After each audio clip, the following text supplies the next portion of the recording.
2.5 years ago, I was flying home from a shoot that I was doing in Israel.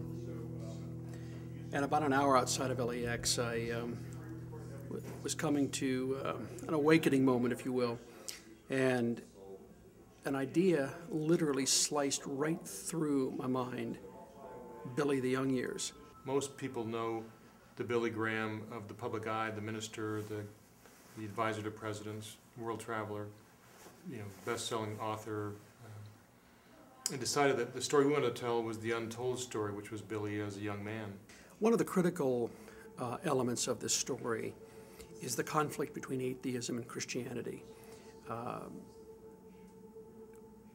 In the writing of this film, I took great care to give the atheistic view a full-throated expression. So I feel like, as so many actors do when been in the business a long time, that we all know each other somehow. But this is my first opportunity to work with Mr. Landau.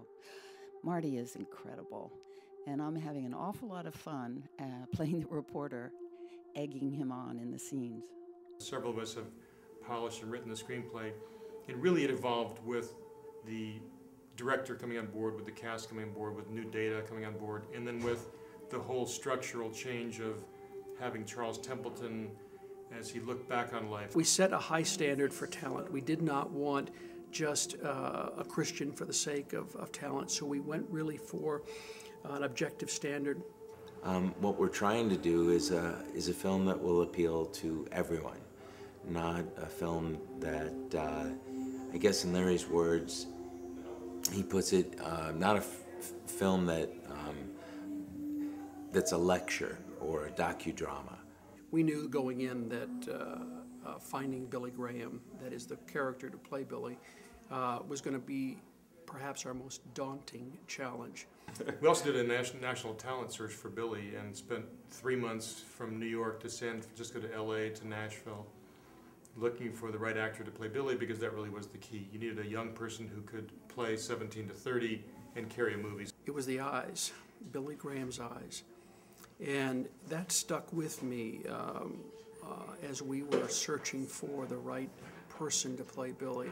When Armie Hammer walked into the room and did probably one of the best auditions I had ever seen in my life, I just thought, well, you've got your Billy Graham. A lot of work went into this. I mean, watching hours and hours and hours of footage and tapes and all that stuff, and watching his sermons and reading his books and getting familiar with him as a person.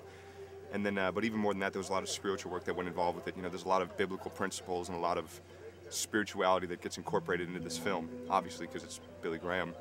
So, I mean, I really had to know what I was talking about and what I was dealing with. So there was a lot of, reading the Bible and soul searching and getting comfortable with myself in that aspect so that I could really play that on screen and stuff like that.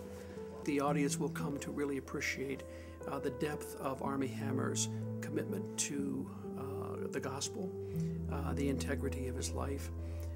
And at the end of the day, my sense is the audience will believe, at least for the brief period they're in the theaters, that this is Billy Graham.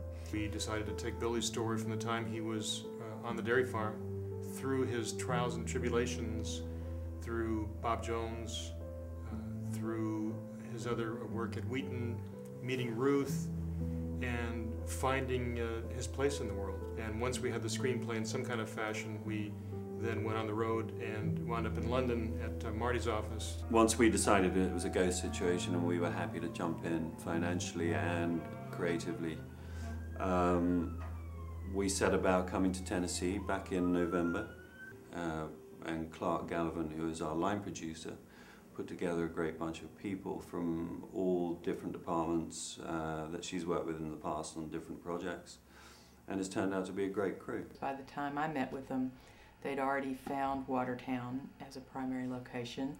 I think they'd already found the dairy farm that we used outside of Watertown as a primary location. And I met with them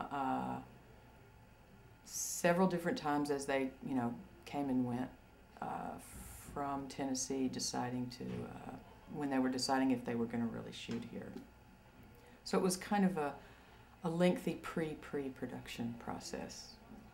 In the case of young Templeton, we got a Christian. Again, a surprise. Ruth Graham, we did not expect to hire a Christian. We really were looking for talent, someone who could carry the real gravitas of this great woman, the steel behind Billy, if you will. And it turned out she was a Christian. So it's as though we've seen the hand of God in so many respects that we did not expect. We were blessed both with talent and with faith. Ruth Graham was just an unbelievable woman, just really, really beautiful. She had such a beautiful spirit and such a joy for life. She was just a thrill seeker and really adventurous and had a great personality. And when I originally heard about the film, I went and got a bunch of books and read about 6 or 7 books on her and looked up a bunch of pictures and found all the research I could just about her and her life and her family, and just really grew to love this woman. What's interesting is your character, Mr. Templeton. Well, I don't talk like him or But I never knew about him. Did you? Had you ever heard of him? No, and I did a little research before I came here. Sure. And he was quite the preacher. I mean, he was, you know, when Billy Graham was trying to find himself, this guy was the guy.